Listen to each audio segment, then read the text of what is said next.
BJP के द्वारा दिलीप जायसवाल को बिहार का अध्यक्ष बनाए जाने के फैसले से कई लोगों को हैरानी हुई है।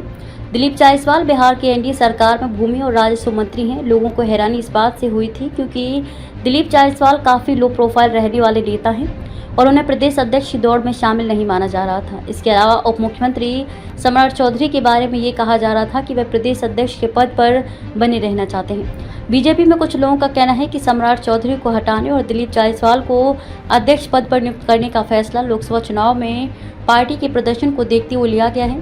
पिछले कुछ सालों में सम्राट चौधरी बिहार बीजेपी के प्रमुख चेहरे के रूप में सामने आए हैं। सम्राट चौधरी को मार्च 2023 में बिहार में विधान परिषद का नेता बनाया गया था और नवंबर 2023 में उन्हें बिहार बीजेपी के अध्यक्ष पद की जिम्मेदारी दी गई थी। जनवरी में जब बिहार में एनडीए की सरकार बनी तो उन्हें उप मुख्यमंत्री बनाया गया था। बीजेपी को ऐसा लगता है कि सम्राट चौधरी एक आक्रामक चेहरे हैं जो नीतीश कुमार के सामने खड़े हो सकते हैं।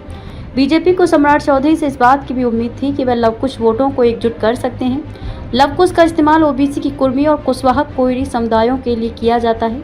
इन जातियों की बिहार की आबादी में हिस्सेदारी 7% से ज़्यादा है। हालिया लोकसभा चुनाव में राजद की अगुवाई वाले महागठबंधन ने कुशवाहा समाज के 7 उम्मीदवारों को टिकट दिया था।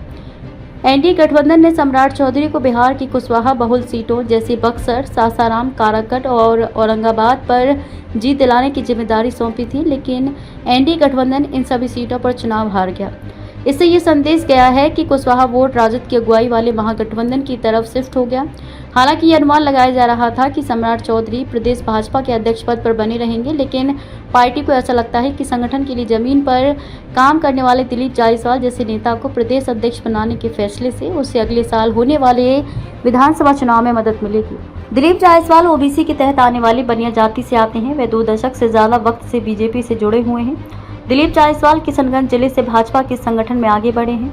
वे 2009 में पूर्णिया, अररिया, किशनगंज सीट से एमएलसी बने थे और 2015 और 2021 में भी उन्होंने इस सीट से जीत हासिल की। जायसवाल 2004 से बिहार बीजेपी के कोषाध्यक्ष हैं। उन्हें इस साल पहली बार एनडीए सरकार में मंत्री बनाया गया। दिलीप जायसवाल बिहार के पूर्व उप मुख्यमंत्री सुशील कुमार मोदी के करीबियों में शुमार थे। जायसवाल की छवि शांत रहकर संगठन का काम करने वाली व्यक्ति की है जो किशनगंज और सीमांचल के इलाके में पार्टी के कार्यक्रम कर सकता है। बीजेपी के एक नेता ने कहा कि पार्टी सम्राट चौधरी को प्रदेश अध्यक्ष पद पर बनाए नहीं रखना चाहती थी। प्रदेश अध्यक्ष पद के लिए ऊंची जाति के या दलित नेता पर भी पार्टी विचार कर रही थी, लेकिन अंत में पार्टी जायसवाल पर आकर रुकी क्योंकि वह संगठन के लिए अच्छे व्यक्ति साबित हो सकते हैं। साथ ही वे ऐसे नेता हैं जिनका नीतीश कुमार के साथ किसी तरह का कोई टकराव भी नहीं होगा। जायसवाल सिक्किम में बीजेपी के प्रभारी भी हैं और Bihar state warehousing corporation के अध्यक्ष की कुर्सी भी संभाल चुके हैं।